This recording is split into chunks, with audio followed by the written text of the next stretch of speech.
Kom ons bid saam.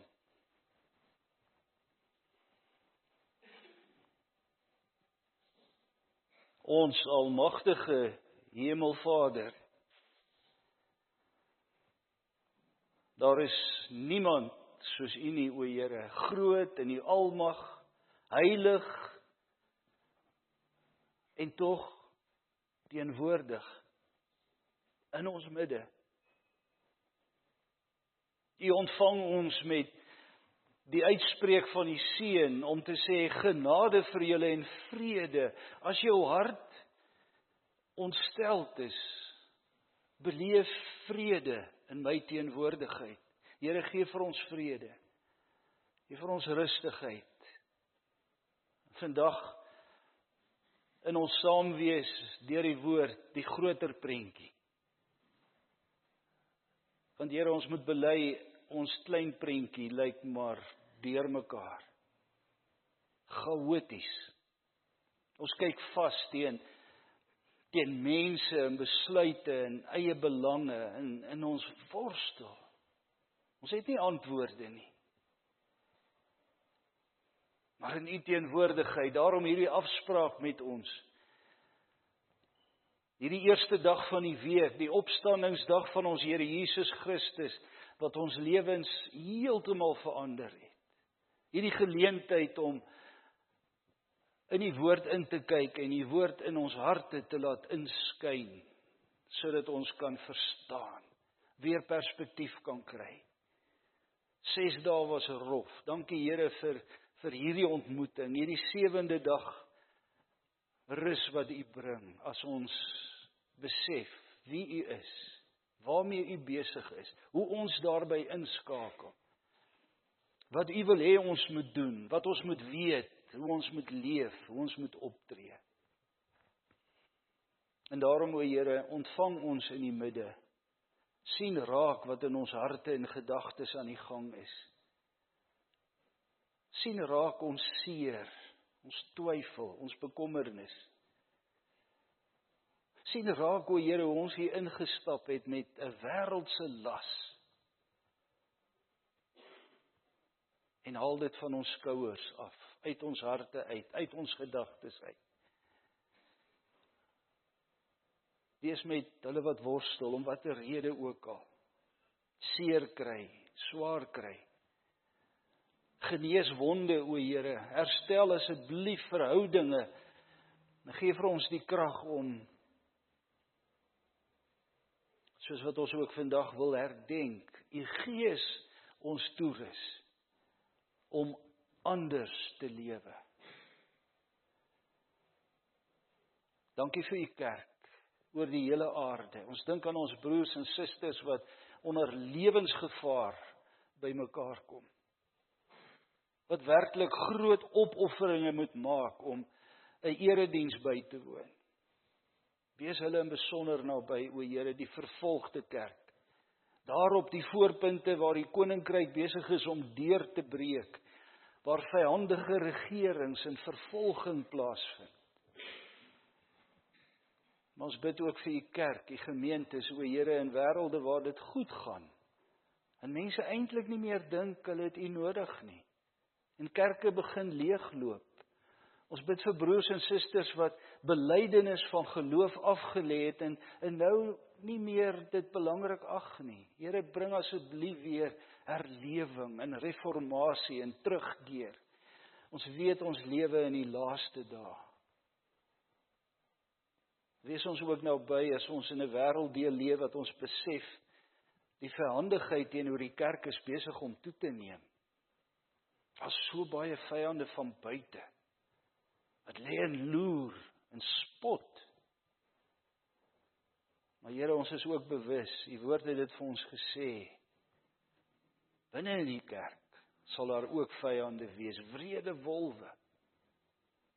Bewaar ons, o Here, dat ons mekaar nie as teikens sal begin sien nie, maar dat ons in dit wat ons bely het ook weer vanoggend, ek glo in die gemeenskap van die heiliges, dat ons mekaar styf sal vashou. Juis in tye wat dit so nodig is om mekaar lief te hê. Here, leer ons wat dit beteken om medegelowiges op te soek, te omhels, te vermaan as dit nodig is, maar nie te veroordeel nie, want dit berus nie by ons nie. Dankie vir gemeentes, ook in ons kerkverband, moeilike tye. Here, wees ons genadig. Dankie vir die teologiese skool waar predikante opgelei word. Here, stuur vir ons die manne in wie se harte U werk en laat gemeentes hulle ondersteun. Maar daar's nog soveel werk wat gedoen moet word in hierdie land waarin ons onsself bevind, hierdie kontinent waarop U ons kom plaas het baie jare gelede. Dankie vir hierdie gemeente. Dankie vir geestelike leiers wat ook hier mag arbei. Dankie Here vir Dominee Kobus en Esther, en elke ouderling en elke diaken, en elke lidmaat, oud en jonk, klein en groot. Hou hulle vas, o Here. Laat die woord hulle anker, dat die Gees hulle troos en versterk, dat hulle deur U genade, soos wat ons bewus is van, nog vir baie jare diensbaar mag wees, hier waar U hulle geplaas het, 'n lig, 'n sout. So is ons vanoggend ook dankbaar, blootgestel aan U. En pleit ons, spreek tot ons deur die woord en Gees. U wat God is, U wat regeer, U wat 'n plan het, U wat hom uitvoer. Laat U naam geheilig word. Laat U koninkryk kom. Laat U wil geskied, o Here, wat dit ook al mag wees. Dis vir ons ten goeie. Gee net vir ons elke dag ons daaglikse brood. En in hierdie groot stryd waarin ons is, lei ons nie in versoeking nie, maar verlos ons van die bose, want ons bely dit en ons gaan dit ook nou weer besing. Aan U behoort die krag, die heerlikheid tot in alle ewigheid. En ons besef, Jesus Christus aan die regterhand op die troon, die Gees wat ons blik oprig na, hy kom weer, sodat ons kan bid, kom Here Jesus as bruidskerk, kom gou, in sy naam alleen. Amen. Broeder en suster, uit die woord van die Here lees ons saam uit die evangelie soos beskryf word deur Johannes, die 16de hoofstuk. Jy kan gerus by die huis die res van die hoofstuk gaan lees. Ons lees nie die hele hoofstuk nie. Vers 1 tot met vers 15 gaan ons saam lees. En let op hoe dit redelik ontstellend vir die disippels begin. Johannes 16. Hierdie dinge sê ek vir julle sodat julle nie afvallig word nie. Die mense sal julle uit die sinagoges ban. Daar kom selfs 'n tyd dat elkeen wat een van julle doodmaak sal dink dat hy 'n diens aan God bewys het. En dit sal hulle doen omdat hulle die Vader nie ken nie en my ook nie. Maar ek sê dit nou vir julle, sodat wanneer die tyd daarvoor aanbreek, julle daaraan moet dink dat ek dit vir julle gesê het. Ek het dit egter nie van die begin af vir julle gesê nie, omdat ek nog by julle was. Nou, hier kom 'n verandering. Nou gaan ek na hom toe wat my gestuur het. En tog vra niemand van julle vir my, waar gaan jy heen nie? Maar omdat ek dit vir julle sê, is julle harte vol droefheid. Ek sê vir julle die waarheid, dis tot julle voordeel dat ek weggaan. Want as ek nie weggaan nie, sal die voorspraak, die Heilige Gees nie na julle toe kom nie. Maar as ek gaan, sal ek hom na julle toe stuur. En wanneer hy kom, sal hy bewys dat die wêreld skuldig is aan sonde. En dat die reg aan my kant is. En dat die oordeel al gekom het. Die wêreld is skuldig aan sonde, want die wêreld glo nie in my nie. Die reg is aan my kant, want ek gaan na die Vader toe en julle sal my nie meer sien nie. Die oordeel het al gekom, want die owerste van hierdie wêreld, die Satan, is klaar geoordeel. Ek het nog baie dinge om vir julle te sê, maar julle sal dit nie nou kan begryp nie. Wanneer hy kom, die Gees van die waarheid, sal hy julle in die hele waarheid lei. Wat hy sal sê, sal nie van homself kom nie. Hy sal net sê wat hy hoor, en hy sal die dinge wat gaan kom aan julle verkondig. Hy sal my verheerlik, want wat hy van my ontvang het, sal hy aan julle verkondig. Alles wat aan die Vader behoort, behoort ook aan my.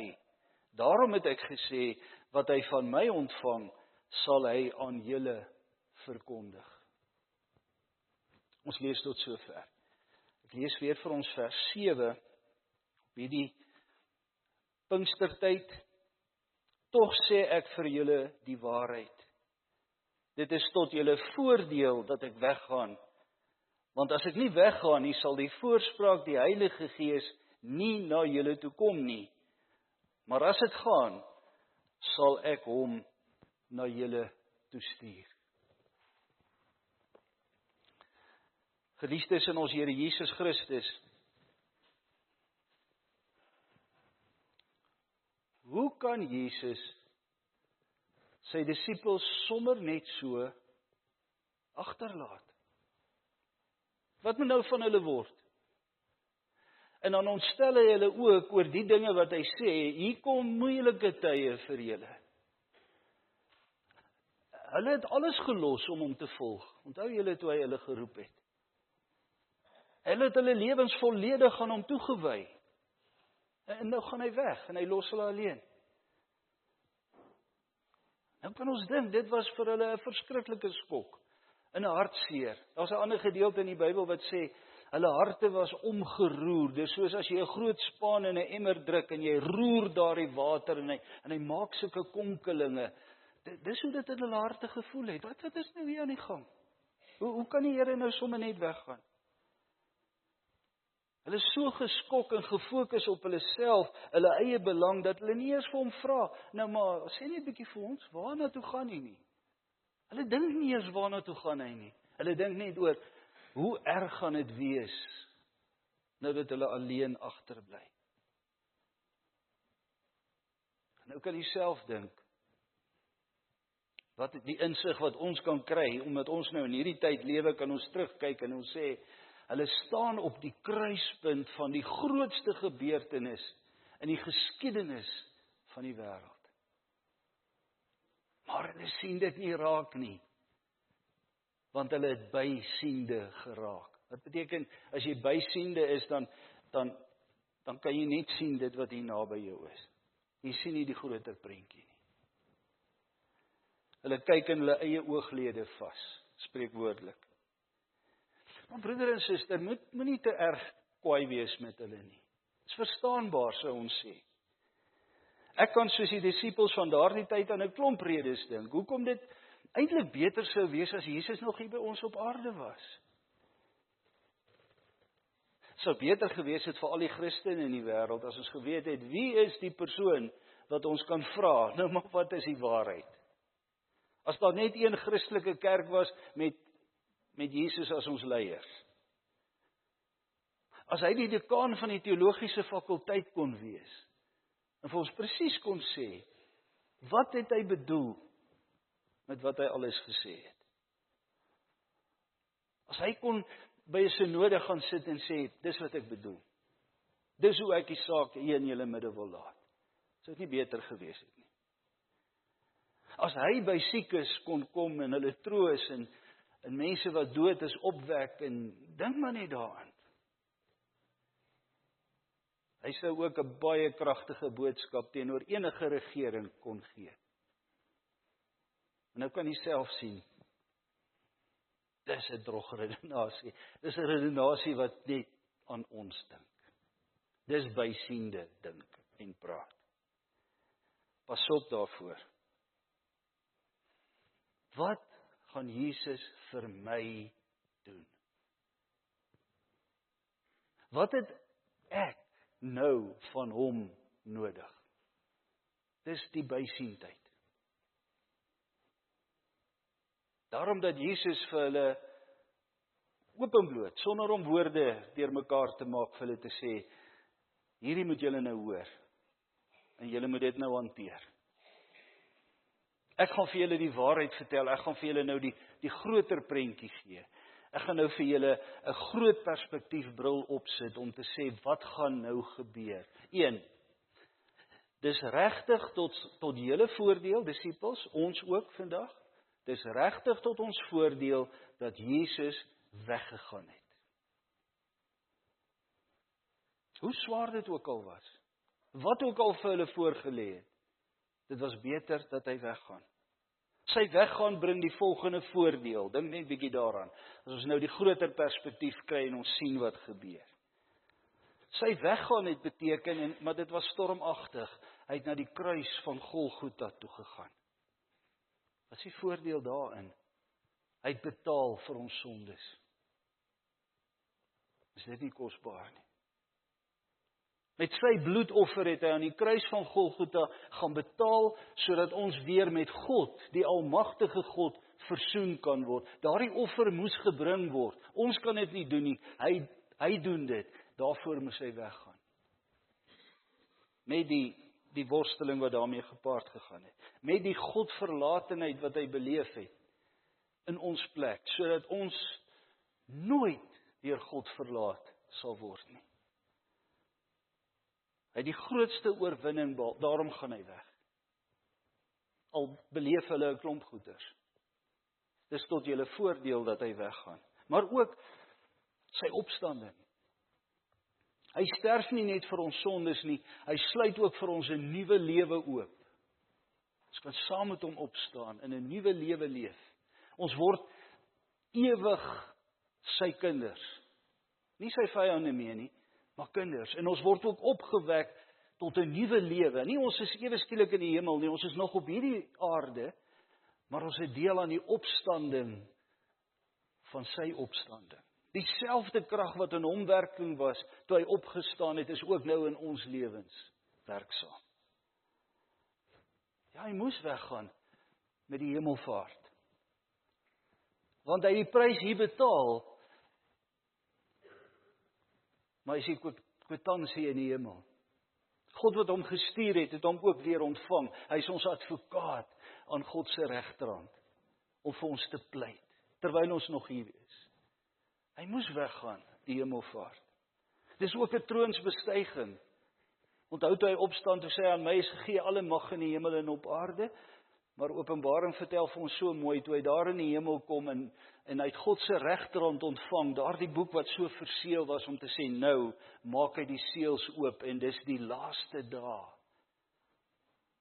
In die Nuwe Testament gaan ons lees die laaste dae, dit gaan moeilike tye wees, maar dis tot ons voordeel dat ons nou 'n koning in die hemel het wat regeer. En alles wat in hierdie wêreld gebeur, al verstaan ons dit nie, is deel van sy regeringsplan. Hy moes weggaan. En hierso sê hy dit ook vir hulle, sodat die Gees van die Here kan kom. Dat die persoon van die Heilige Gees nou kan terugkom, hy gaan nooit weg nie. Hy sal altyd by julle bly, en hy sal julle trooster wees. Moeilike tyd. Julle kry 'n trooster, en hy sal julle in die waarheid lei. Dink nou net daaraan, as hy in die persoon van Jesus Christus op aarde sou wees, net by sy disippels. Onthou jy wat sê 1 Korintiërs 15? As ons net vir hierdie lewe op Christus hoop, is ons en dis die langste Afrikaanse woord in die Bybel, bejammeringswaardigste van alle mense. As jy dink, Jesus het net gekom sodat jy 'n lekker lewe op aarde kan hê. Dis die prosperity gospel. Jesus vir my, dan moet ons vir jou sê, ons kry jou verskriklik jammer. En dis nie waarvoor hy gekom het nie. Dis hoekom hy moes weggaan. As hy nie weggegaan het nie, sou niks verander het nie. Hy moes verby die kruis, graf, opstanding, hemelvaart, troonsbestuiging, Pinkster, dit moes gebeur. Want die sondebedeling is verby. Is dit nie kosbaar nie, verstaan ons dit? Dit gaan nie oor hierdie paar hartseer agtergeblewenes wat soos 'n klompie nat hoenders daarso of in eie belang vasgeklem is en nie weet wat gaan gebeur nie en hulle is totaal verward. Hulle kyk net teen hulle eie ou lewetjie vas. Skynbaar gaan dit in mekaar val want hulle het nog nie die groter prentjie gesien nie. Wat gaan nou van ons word? En Jesus sê, daar's 'n groter prentjie. En julle moet bewus wees daarvan. Die grootste gebeurtenis in mensgeskiedenis gaan gebeur. En julle moet dit besef. Maak oop julle oë. Kyk, verstaan. Dis tot julle voordeel dat ek weggaan. Die tweede saak is, ek kom weer deur die Gees om vir altyd by julle te bly. Want die Gees het 'n besondere taak om te verrig binne die groter prentjie. En dis waaroor ons nou dink vandag. Hulle het dit toe nog nie verstaan nie. Onthou jy wat het gebeur net nadat Jesus hier met hulle gepraat het, hulle die vlaktes ingehardloop. Petrus wat in 'n stadium sy swaard wou uitdruk om die Here te beskerm, het hom verloon 3 maal toe 'n diensmeisie vir hom vra, "Wie's jy?" Dit was chaos. In 'n stadium het hulle self in 'n huis toegesluit omdat hulle bang was vir die Jode. Hartseer. Maar broeder en suster, het julle al gelees wat het gebeur na Pinkster? Toe die Heilige Gees uitgestort is. Alles het verander. Dieselfde Petrus wat bang was vir hierdie diensmeisie, het die eerste preek gelewer. 3000 mense het tot bekering gekom. 'n Paar dae later was daar 5000 mense. En nie lank daarna nie, het was nie alles maklik nie. Dis Petrus voor die Joodse raad gebring, wat hulle vir hom sê, jy beter nou stil bly hieroor. En hy sê, ek kan nie stil bly nie. Alles het verander. En as jy mooi gaan lees die boek Handelinge, dis nie 'n maklike boek om te lees en te verstaan wat daar gebeur het nie. Daardie mense wat tot bekering gekom het, deur die Pinkster uitstorting van die Gees, het 'n vloedgolf, 'n tsunami geword. Ja, daar was vervolging, maar vanuit Jerusalem, oor Judea, oor Samaria, en tot by die eindes van die aarde, ons deel in die verandering wat daar plaasgevind het, met Pinkster. Want die Heilige Gees het hierdie gelowiges se lewens so verander, dit was nie meer op hulle self gefokus nie. Dit was nou gefokus op, hier's 'n boodskap wat die wêreld moet bereik. Die Gees wil vir die wêreld 3 dinge sê. Hulle het die wêreld omgekeer na Pinkster. Jesus moes weggaan, sodat die Gees kon kom, sodat die kerk die verandering kon bring, wat in 'n gebroke sonde wêreld moes plaasvind. En luister mooi, dis waarvoor die kerk daar is. Die kerk van Jesus Christus is nie, ons kruip weg vir die wêreld daar buite, totdat Jesus weer kom nie. Nee. Julle sal krag ontvang, wanneer die Heilige Gees oor julle kom, en dan is julle 'n vloedgolf, wat by die kerkdeure uitstroom, en deur die Gees se krag vir die wêreld 3 dinge moet gaan doen. Wat is dit? Om die wêreld te oortuig, mense, daar's sonde.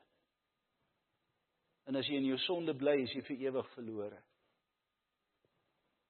Dis die eerste saak. En mense moet in ons lewens kan sien dat ons die sonde hanteer.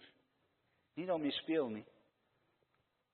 Maar ons is besig om deur die krag van die Gees hierdie sonde te hanteer. Ons lewe 'n nuwe lewe, ons is 'n nuwe skepping.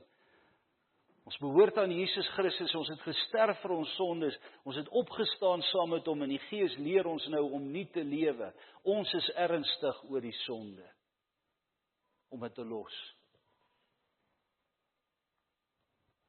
Tweedens, daar is net een koning vir die wêreldkerk. Ons bely dit elke Sondag. Daar's net een God en Vader, daar's net een Here Jesus Christus, daar's net een Heilige Gees. Weet jy, die gebrokenheid binne die kerk, kom nie van God af nie. Dis ons geite. As Jesus bid, voordat hy na die hemel toe opvaar, en sê hy, Vader, ek bid dat hulle een sal wees, want dis hoe hy dit sien. Wat maak ons? Ons moet werk daaraan, dat ons hom erken as die enigste koning. Dis hy wat ons toerus om een waarheid na die wêreld toe te bring van, daar's sonde in die wêreld. Die tweede saak waaroor ons moet sê, die Gees moet die wêreld oortuig dat net in Jesus Christus is daar verlossing, die reg is aan sy kant. Is ons oortuig daarvan? Ons wat dalk weer binnekort gaan hoor, neem, eet, gedenk en glo, volkome versoening van al jou sondes. Jy lewe nou in die regte verhouding met God, gaan vertel nou vir die wêreld, dis die enigste offer. Net in Jesus Christus is verlossing verseker. En wat moet ons nog vir die wêreld gaan sê? Die oordeel het reeds begin. Die oordeel het reeds begin en die regter is op pad. Dit gaan nie oor ons wat sê, Here, ek wil 'n gemaklike lewe hier hê, terwyl ek wag dat U kom nie. Fokus is op my nie, nee. Die Gees rus ons toe, om te besef waarvoor het hy weggegaan, sodat ons toegerus kan word, sodat ons nou die wêreld kan voorberei vir sy terugkoms. Dis wat nou belangrik is. Pinkster. Disippels word apostels. En broeder en suster, het u gelees in Handelinge? Skielik hoor ons nie meer baie van die disippels of die apostels nie. Dis of hulle wegraak. Maar gaan kyk mooi, hulle raak nie weg omdat hulle niks doen nie, hulle raak weg omdat hulle op die regte manier lewe. En wat is die regte manier? Die fokus is nie meer op hulle nie, die kollig, hulle is nie meer in die kollig nie, want hulle is besig om op die weg van die kruis hulle self op te offer.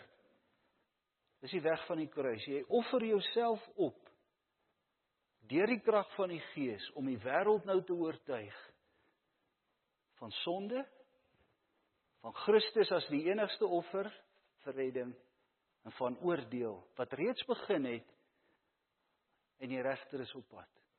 Jy offer jou lewe op daarvoor. Dis waaroor dit nou gaan.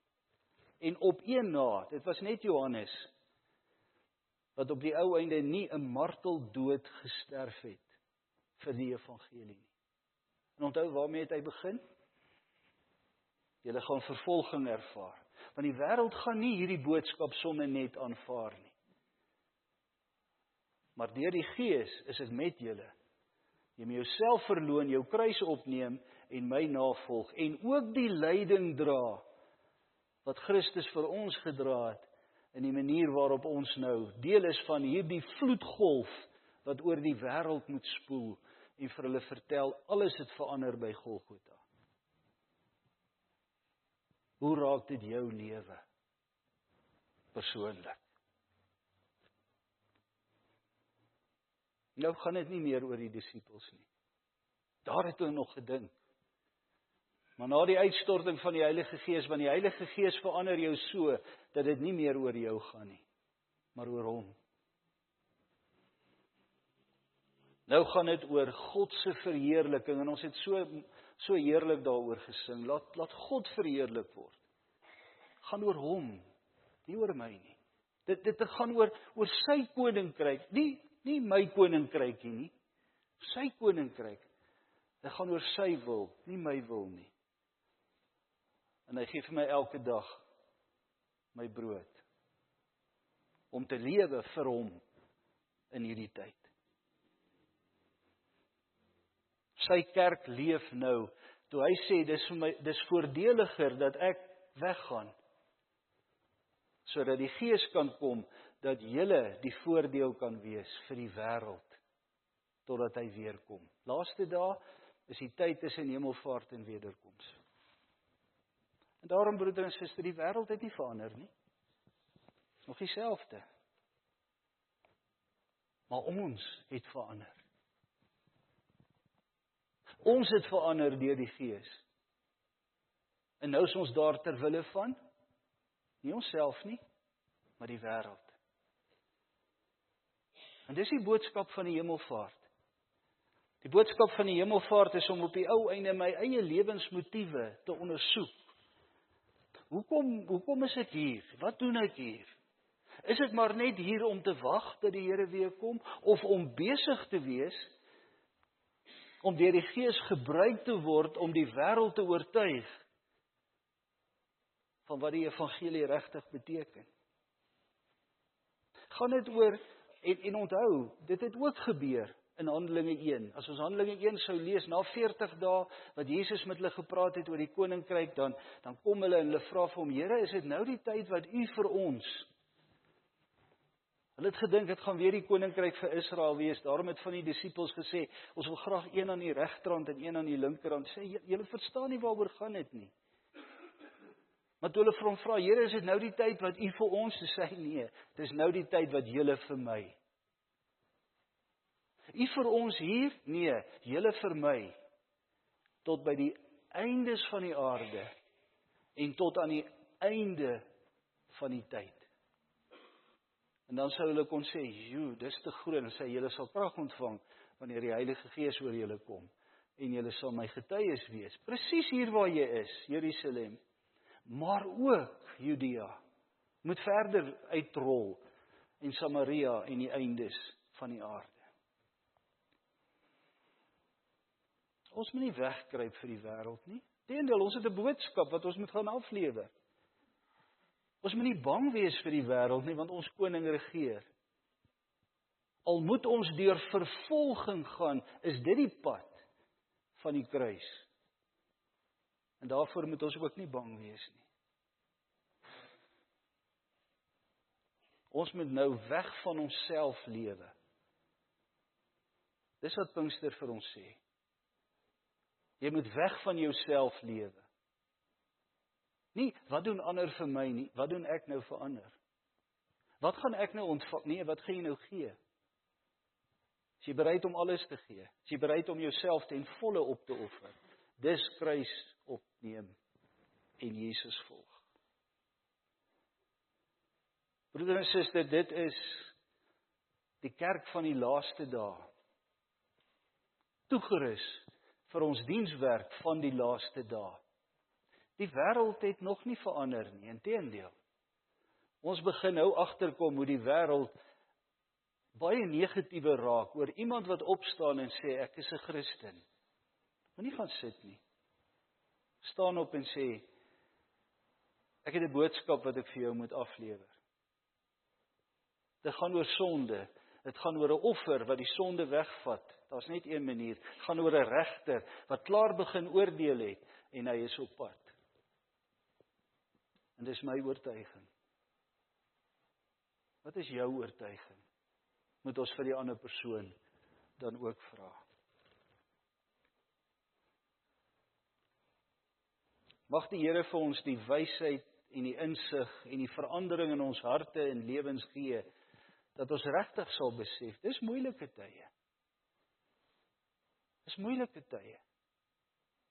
Maar ons is deel van die verandering wat God in genade in ons lewens gedoen het, deur die Gees wat nou ons menswees, ons gedagtes, ons lewe, ons hande, ons voete, ons daaglikse lewe verander, om nou vir hom te lewe. Want ons weet, hy kom weer. Dis die volgende. Pinkster, maak ons gereed, sodat ons weet, hy kom weer. En ons moet besig wees, totdat hy weer kom. Amen. Kom ons bid saam.